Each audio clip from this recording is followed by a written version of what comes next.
Hello everyone, আসসালামু আলাইকুম। আরেকটা নতুন রেসিপি নিয়ে চলে আসলাম আপনাদের মাঝে। আজকের রেসিপিটা হচ্ছে সম্পূর্ণ ভিন্ন। জানি না তোমরা কেউ কি আমার মতো এই রেসিপিটা কখনো ট্রাই করেছো, নাকি আমি নতুন ট্রাই করলাম। আজকের রেসিপি হচ্ছে লোট্টা শুটকি দিয়ে বেগুন রান্না। তোমরা কি কখনো খেয়েছো লোট্টা শুটকি দিয়ে বেগুন? আমার তো খুবই পছন্দ। তাই তো আমি শুটকিগুলোকে ভালোভাবে কেটে ধুয়ে পরিষ্কার করে নেব। শুটকিগুলোকে আমি একটা কাঁচির সাহায্যে এভাবে করে কেটে নেব। খুব তাড়াতাড়ি হয় যদি কাঁচি দিয়ে কাটা যায়।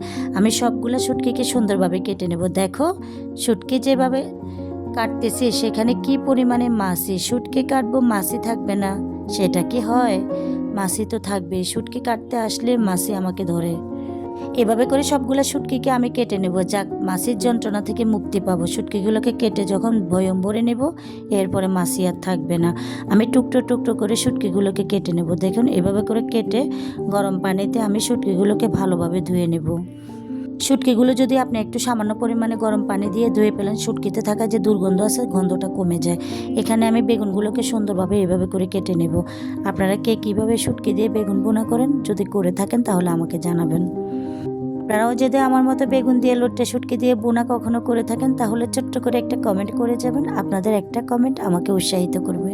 জানো আপুরা, তোমরা যখন কমেন্ট করো আর লাইক দাও আমার ভিডিওতে, তখন তোমাদের ওই লাইক কমেন্ট দেখলে আমার আরও কাজের আগ্রহ বেড়ে যায়।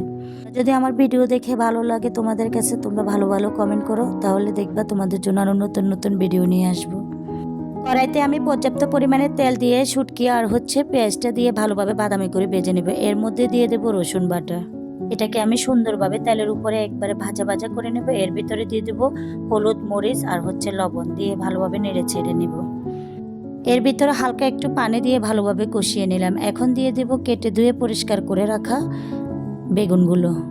বেগুনটা দিয়ে আমি উল্টিয়ে পাল্টিয়ে ভালোভাবে নেড়ে ছেড়ে নেব, যাতে করে মশলাটা বেগুনের গায়ে লাগে। এরপরে ঢাকনা দিয়ে ঢেকে দেব 10 থেকে 15 মিনিটের জন্য।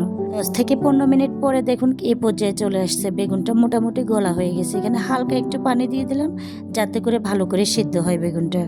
দেখুন আমার বেগুন রান্নাটা কিন্তু কমপ্লিট হয়েছে। শুটকি দিয়ে বেগুন, লোট্টা শুটকি দিয়ে এভাবে বেগুন বোনা কে কে পছন্দ করো? লোট্টা শুটকি দিয়ে এভাবে বেগুন বোনা যদি পছন্দ করো, আজই আমার ভিডিওটা দেখে রান্না করে ফেলো। খুবই টেস্টি এবং কি সুস্বাদু হয়েছিল।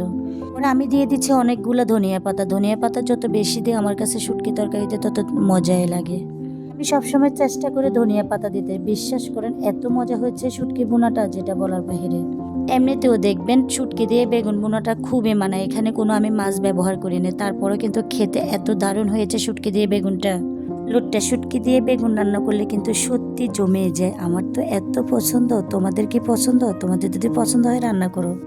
ভালো লাগলে চ্যানেলটা সাবস্ক্রাইব করবে।